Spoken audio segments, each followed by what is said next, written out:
कविता और किशन के घर के बाहर उनका एक छोटा सा खेत था जहाँ किशन टमाटर उगाया करता था।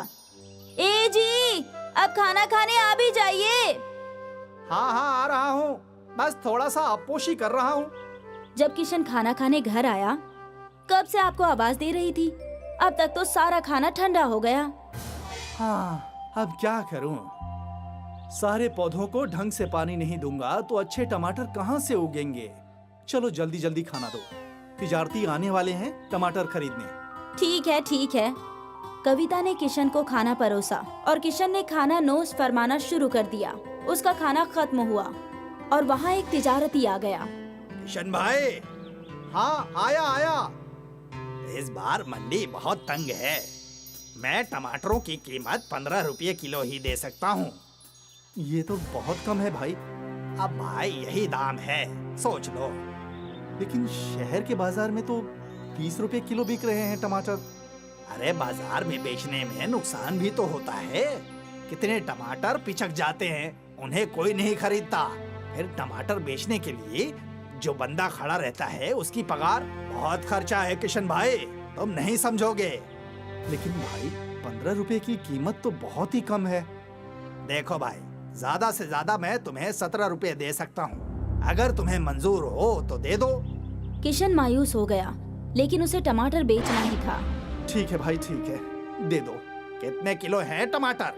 यही कुछ 200 किलो। ठीक है भाई, 17 रुपये के हिसाब से 3400 रुपए हुए, ये लो। शुक्रिया भाईजान। वो तिजारती सारे टमाटर लेकर चला गया और किशन मायूस होकर घर लौटा। क्या हुआ, कीमत सही नहीं मिली? शहर में टमाटर 30 रुपए किलो बिकते हैं और हमें बस 17 रुपए मिले। ये तो नाइंसाफी है। लेकिन अगर टमाटर नहीं बिके तो खराब हो जाएंगे। तो आप टमाटर खुद शहर ले जाकर क्यों नहीं बेचते? अरे अगर मैं शहर गया तो यहाँ मेरे खेतों का ख्याल कौन रखेगा? ये सब मैं देख लूंगी। लेकिन कैसे?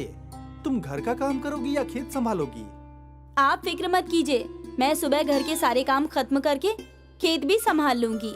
वैसे भी आपने मुझे अच्छे से खेती सिखाई है। वो तो है, लेकिन क्या हम कर पाएंगे? कोशिश तो कर सकते हैं ना? हाँ।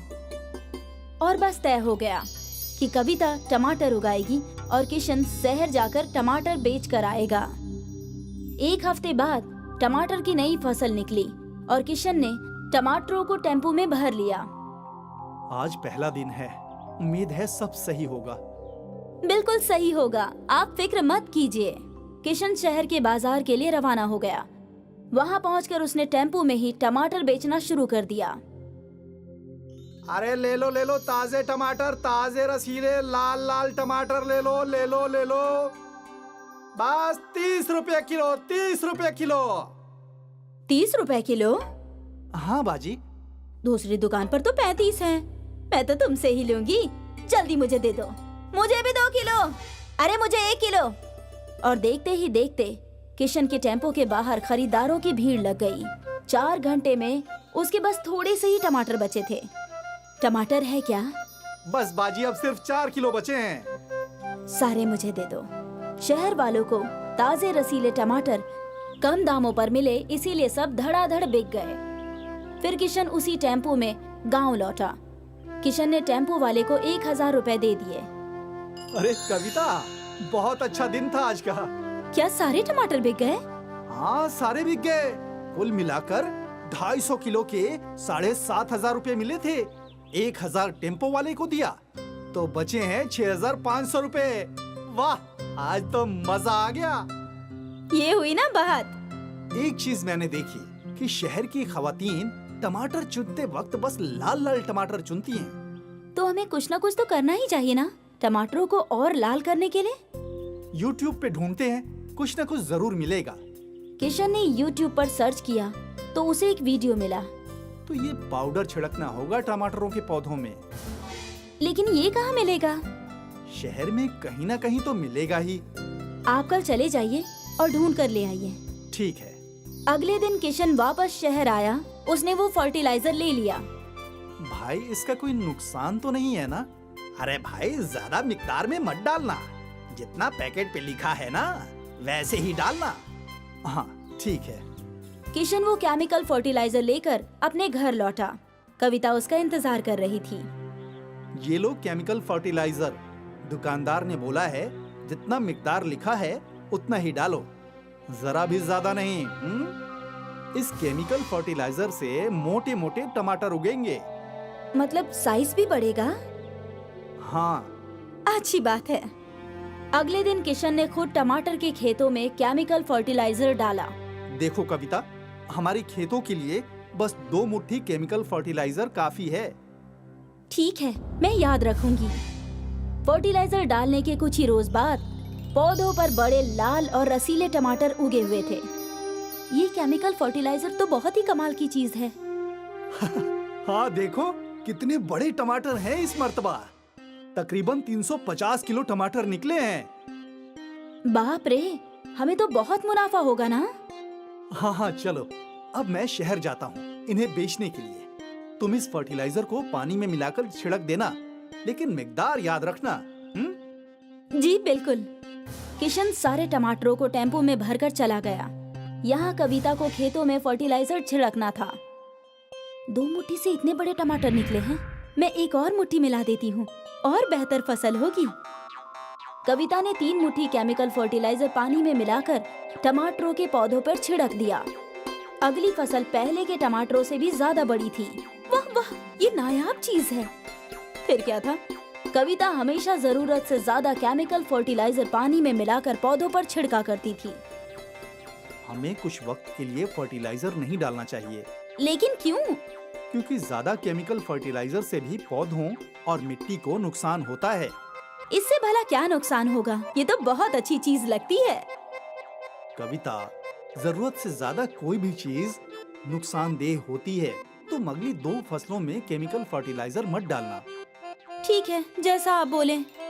कविता ने किशन को बोल तो दिया था, लेकिन उसके मन में था कि वो और केमिकल फर्टिलाइजर का इस्तेमाल करे, और इसीलिए किशन के मना करने के बावजूद भी कविता ने पौधों पर केमिकल फर्टिलाइजर छिड़का। अगली फसल में भी हमेशा की तरह बड़े बड़े टमाटर थे, जो देखकर किशन दंग रह गया। ये टमाटर इतने बड़े कैसे? कहीं तुमने केमिकल फर्टिलाइजर छिड़क तो नहीं दिया? नहीं, मैंने तो नहीं छिड़का। हो सकता है पहले के ही केमिकल का असर हो। हाँ, मुमकिन है। कविता किशन को झूठ बोल बोल कर टमाटर के पौधों में केमिकल फर्टिलाइजर छिड़कती रही। कविता के जहन में ज्यादा मुनाफे का लालच था। कुछ माह तक सब कुछ ठीक था, लेकिन आहिस्ते आहिस्ते टमाटर के कुछ पौधे मरने लगे। अरे अरे, ये क्या? इन्हें क्या हुआ? कल तक तो ठीक थे। शायद ये केमिकल फर्टिलाइजर का असर है। मैं ये पौधे तोड़ देता हूँ। यहाँ नए पौधे लगाएंगे, वरना ये सारे खेत में फैल जाएंगे। ठीक है। किशन ने मरे हुए पौधों को उखाड़कर वहाँ नए पौधे लगा दिए, लेकिन अगले रोज वो पौधे भी मर चुके थे। हे राम, ये क्या हुआ? ये ऐसे क्यों मुरझा रहे हैं?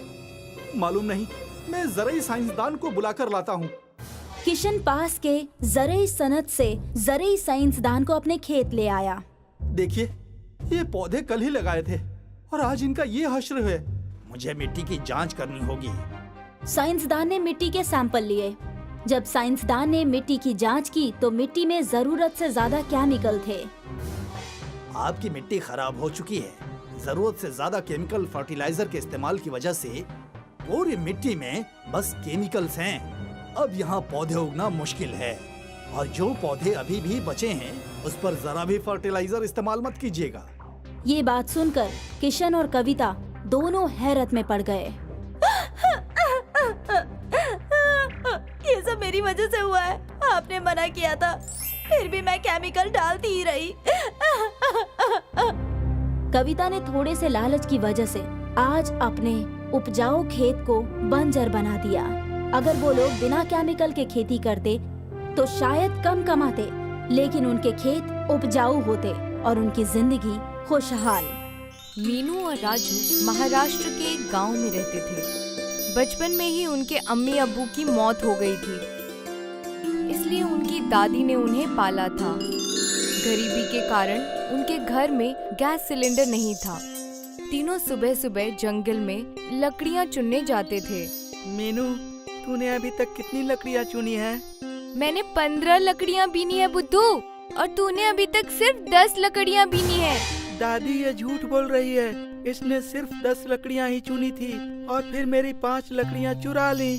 तुम दोनों लड़ना बंद करो। तुम आपस में मुकाबला क्यों करते हो? अपना अपना काम करो और उसी में खुश रहो। एक दिन सब राजू, मीनू और उनकी दादी लकड़ियाँ बिन रहे थे। उन्हें किसी के कराहने की आवाज सुनाई दी। ये आवाज तो तालाब की तरफ से आ रही है। चलो चलकर देखते हैं। कहीं कोई खतरनाक जानवर हुआ तो? बेटा, जरूरतमंदों की मदद करनी चाहिए। हमें कम से कम एक बार तो देखकर आना ही चाहिए कि कौन कराह रहा है। तीनों तालाब के किनारे पहुंचे। उन्होंने झाड़ियों में से छिप कर देखा कि एक शैतान तालाब किनारे लेटा हुआ है और कराह रहा है। ये तो कोई डरावना शैतान लगता है। क्या हमें इसके नजदीक जाना चाहिए? तुम दोनों यहीं रुको, पहले मैं देख कर आती हूँ। दादी शैतान के पास गई तो उन्होंने देखा कि शैतान कई जगह से घायल है। ऐसा लग रहा था जैसे शैतान को पत्थर मारे गए हों। कौन हो और यहाँ क्या कर रहे हो? अम्मा, मैं दरिया किनारे के एक टापू से यहाँ आया हूँ। तो तुम यहाँ तक कैसे पहुँचे?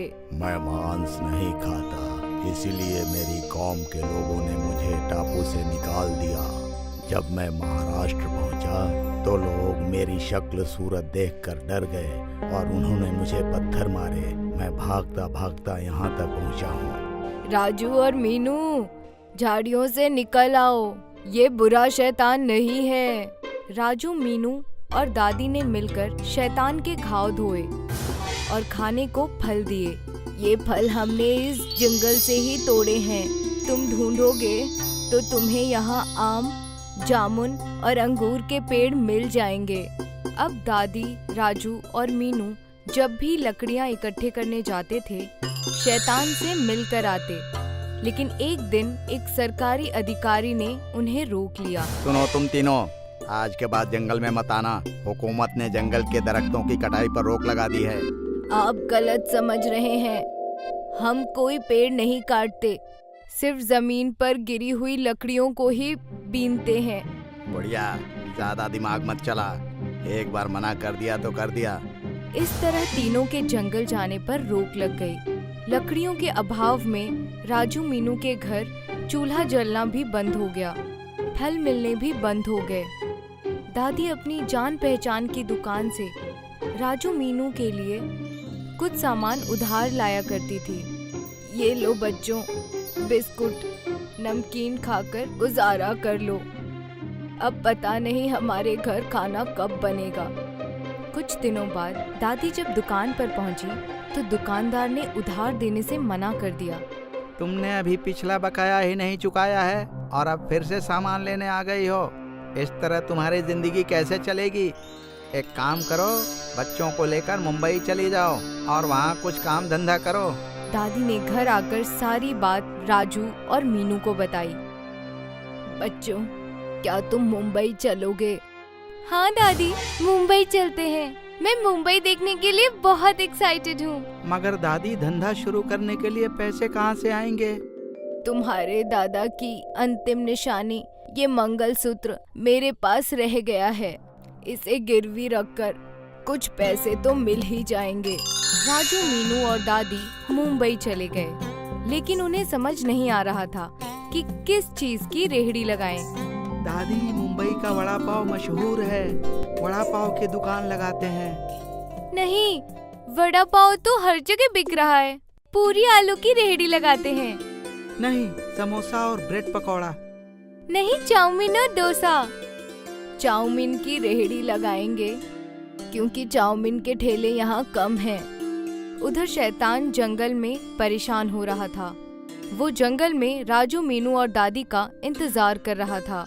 समझ नहीं आ रहा कि ये राजू, मीनू और दादी अब मुझसे मिलने क्यों नहीं आ रहे हैं। कहीं वो मुझसे डर तो नहीं गए या फिर कहीं वे मुझसे नाराज तो नहीं है। मुझे कम से कम एक बार उनसे मिलने जाना चाहिए। एक दिन शैतान ने जंगल से बाहर निकलने की कोशिश की, लेकिन सरकारी अधिकारी की नजर उस पर पड़ गई। वो बंदूक लेकर राक्षस के पीछे दौड़ा। शैतान तालाब में घुस गया और उसने पानी में सांस रोककर अपनी जान बचाई। अधिकारी जब चला गया तो शैतान बाहर आया। चाहे कुछ भी हो जाए, मुझे राजू, मीनू और दादी से मिलना होगा। कहीं तीनों किसी मुसीबत में तो नहीं है? वे तीनों मुसीबत में फंसे हुए थे क्योंकि मुंबई में उनका चाउमीन का धंधा अच्छा नहीं चल रहा था। उनकी रेहड़ी के पास 2 और रेहड़ी वाले चाउमीन बेचने लगे। राजू, तुम घर पर चले जाओ और जमींदारों के खेत में मजदूरी कर लेना।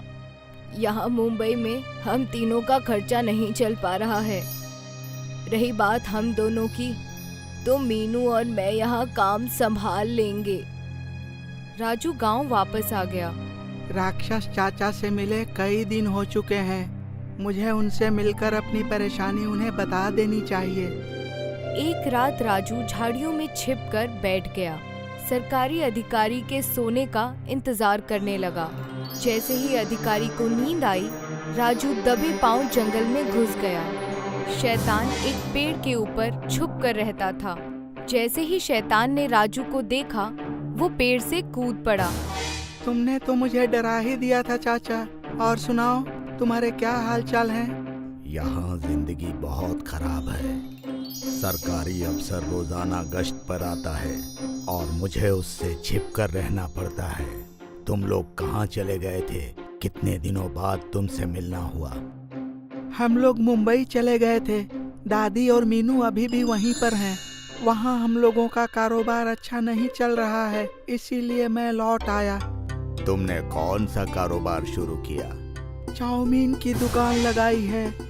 चाउमीन तो मुझे भी बहुत पसंद है और मुझे ब्रेड पकौड़ा भी पसंद है। मेरी माँ मुझे चाउमीन ब्रेड पकौड़ा बनाकर खिलाती थी। चाउमीन पकौड़ा? हाँ, चाउमीन बनाने के बाद उसे बेसन में मिलाकर तल लो तो पकौड़ा चाउमीन बनकर तैयार हो जाती है। क्यों न दादी पकौड़ा चाउमीन बेचे? सही पकड़ा। आम चाउमीन तो बहुत सारे लोग बेच रहे होंगे, लेकिन तुमने अगर पकौड़ा चाउमीन बेचना शुरू किया तो तुम्हारी खरीदारी बहुत होगी। राक्षस चाचा, इस बार मैं अकेले मुंबई नहीं जाऊंगा। तुम भी मेरे साथ चलो। नहीं, मुझे पब्लिक में जाते हुए डर लगता है। डरो मत, मैं लोगों को भरोसा दिलाऊंगा कि तुम अच्छे शैतान हो। राजू ने अगले दिन सरकारी अधिकारी से बात की। चाचा, जंगल में एक शैतान रहता है। बराए मेहरबानी उसे मेरे साथ जाने दीजिए। शैतान हम सभी के लिए खतरा है, इसलिए मैं उसे जान से मार डालूंगा। आप मेरी बात का यकीन कीजिए। वो शैतान मांस नहीं खाता, इसलिए उसके टापू के लोगों ने उसे बाहर निकाल दिया। जब वो इंसानों के बीच पहुंचा तो हम इंसान उससे डर गए और उसे पत्थर मारने लगे। लगता है उस शैतान के साथ बहुत ज्यादती हुई है। ठीक है, तुम शैतान को ले जा सकते हो। इस तरह राजू ने शैतान को जंगल से बाहर निकाला। सारे गांव वाले राजू को शैतान के साथ देखकर दंग रह गए। राजू शैतान को मुंबई ले आया और उसने शैतान को रेहड़ी पर खड़ा कर दिया। रेहड़ी पर बहुत से लोग आने लगे। वे शैतान के दर्शन करते और पकौड़ा चाउमीन खाते। इस तरह राजू, मीनू और दादी के पास से पैसों की कमी दूर हो गई और वे खुशहाल जीवन बिताने लगे। अगर उन तीनों ने शैतान की मदद नहीं की होती तो आज वे शैतान के दम पर पैसे नहीं कमा पाते। तभी तो कहते हैं, अच्छे कर्मों का अच्छा फल यकीनन मिलता है। नंदन एक किसान था। उसकी खुद की कोई जमीन नहीं थी, इसलिए वो लाला के खेतों में काम किया करता था। वो सारा दिन खेतों में काम किया करता था और जब फसल की कटाई होती थी तब लाला जी वहाँ पहुँच जाते थे। अरे वाह वाह, गोलू भोलू, उठा लो सारी सब्जियां, उठा लो। अरे लाला जी, मेरा हिस्सा? अब वो तो मैं भूल ही गया। लाला ने अपने मुलाजिमों को इशारा किया और मुलाजिमों ने कुछ सब्जियां और धान अलग कर दिए। लाला जी, ये तो बहुत कम है। अच्छा, अब तेरे मुंह में भी जुबान आ गई? हाँ, तो मुझे बताएगा क्या कम है और क्या ज्यादा है? लाला जी, ये मेरे हक का हिस्सा है। मैं पूरे दिन खेतों में काम करता हूँ, तो मुझे अपने हक का हिस्सा मिलना ही चाहिए ना। हाँ, बहुत लंबी जुबान हो गई है तेरी। तुझे मेरे खेतों में काम करना है तो कर, तुझे इतना ही हिस्सा मिलेगा, समझा? लाला के मुलाजिमों ने बाकी सारा अनाज और सब्जियां उठा ली और वहां से निकल गए। नंदन परेशान हो गया। अब इतनी कम सब्जियों को फरोख्त कर मैं कितने पैसे कमा पाऊंगा? हे भगवान, मेरी कुछ तो मदद कर दो। ये सब्जियां और अनाज लेकर नंदन मंडी पहुंचा। वहां उसने सौदागर को सब्जियां फरोख्त की। इन सब्जियों के 500 रुपये हुए और इस धान के 1000। ये लो भाई। पूरे महीने काम करके नंदन के पास बस 1500 रुपए थे। वो मायूस हो गया और अपने घर की जानिब चल पड़ा। रास्ते में उसे एक ज़ईफा खातून मिली। बेटा, मेरी थोड़ी सी मदद कर दो। 2 दिनों से कुछ नहीं खाया है। अगर तुम्हारे पास कुछ खाने को है तो मुझे दे दो। अम्मा, मेरे पास तो कुछ नहीं है खाने को। तो मुझे थोड़े पैसे ही दे दो बेटा, मैं कुछ खा लूंगी। नंदन ने अपनी जेब टटोली। उसमें बस 1500 रुपए थे। नंदन ने 100 रुपए का नोट उस ज़ईफा खातून को दे दिया। तुम्हें खुद पैसों की किल्लत है और तुम मुझे पैसे दे रहे हो बेटा। भगवान तुम्हें हमेशा बरकत दे, खुश रहो। नंदन वहां से निकलने ही वाला था कि उस ज़ईफा खातून ने उसे रोका।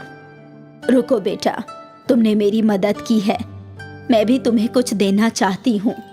मेरे पास ज्यादा कुछ तो नहीं है, पर ये टमाटर का पौधा है, इसे अपने आंगन में बो देना। नंदन ने वो टमाटर का पौधा लिया और वहां से चला गया। घर पहुंचकर उसने सारा वाकया अपनी बीवी को बताया। लाला दिन ब दिन खून चूस रहा है। वो कभी हमें खुशी से नहीं जीने देगा। वो तो है ही करम चला, पर आपने अच्छा किया, उस ज़ईफा खातून को पैसे दे दिए। कम से कम एक वक्त का खाना तो वो खा ही लेगी। लाइए, ये पौधा मैं लगा देती हूँ। मीना ने वो पौधा लगा दिया। अगली सुबह सूरज निकलने के बाद मीना पौधों को पानी देने घर से बाहर आई और टमाटर के पौधे को देखकर हैरान रह गई। अरे सुनिए जी, जल्दी बाहर आइए। क्या हुआ? वो देखिए। टमाटर के पौधे पर सुनहरा टमाटर? वो सुनहरा टमाटर नहीं, सोने का टमाटर है। मतलब वो ज़ईफा खातून मुझे जादुई टमाटर का पौधा दे गई।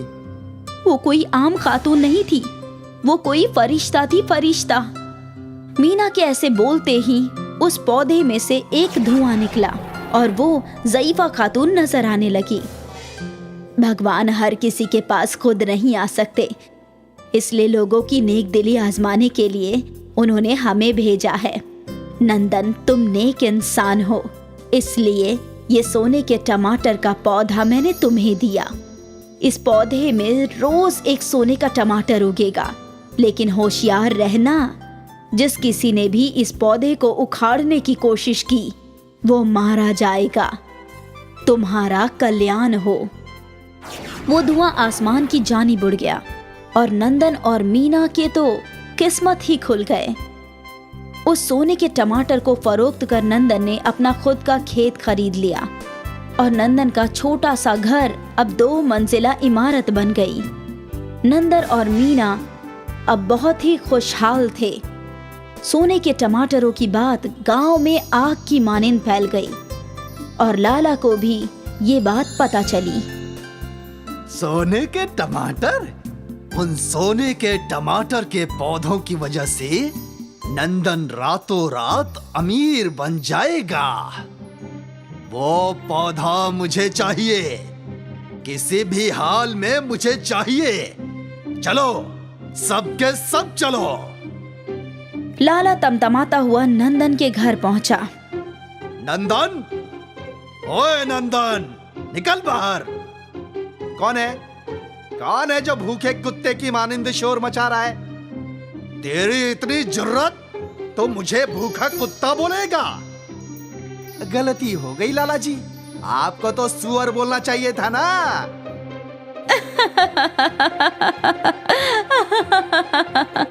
हंसती है, मुझ पे हंसती है। 2 पैसे क्या आ गए?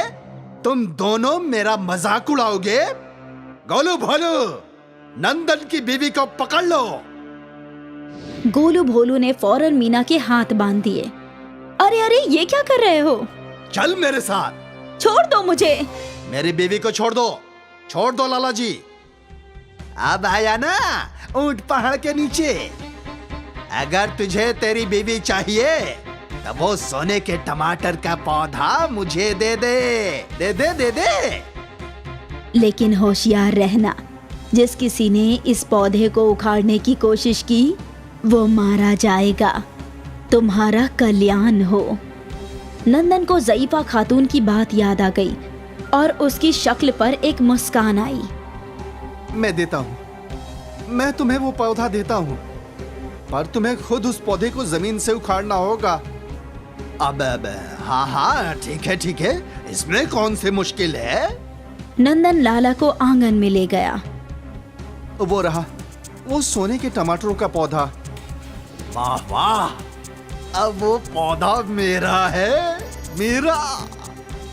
लाला ने जैसे ही जमीन में से पौधे को खींचने की कोशिश की, जमीन में से पौधे की लंबी लंबी जड़ें बाहर आई और लाला के जिस्म पर लिपट गई। अरे अरे, ये क्या? गोलू भोलू, बचाओ बचाओ बचाओ मुझे। लाला को बचाने के लिए उसके मुलाजिम आगे आए और पौधों की जड़ों ने गोलू भोलू को भी लपेट लिया। बचाओ बचाओ। अरे लाला, तेरी वजह से हम भी फंस गए, बचाओ। पौधे की जड़ों ने लाला के साथ साथ गोलू भोलू को भी जमीन में खींच लिया। अब हमें कोई परेशान नहीं कर सकता। बिल्कुल। लाला का खात्मा हुआ और उस रोज के बाद नंदन और मीना के साथ साथ गांव वालों की भी जिंदगी खुशहाल हो गई। सभी को लाला की ज्यादतियों से निजात मिल गया। नंदन के सोने के टमाटर के पौधे ने उसे तो अमीर बनाया ही, साथ ही उसने लाला जैसे जुल्मी का भी खात्मा कर दिया।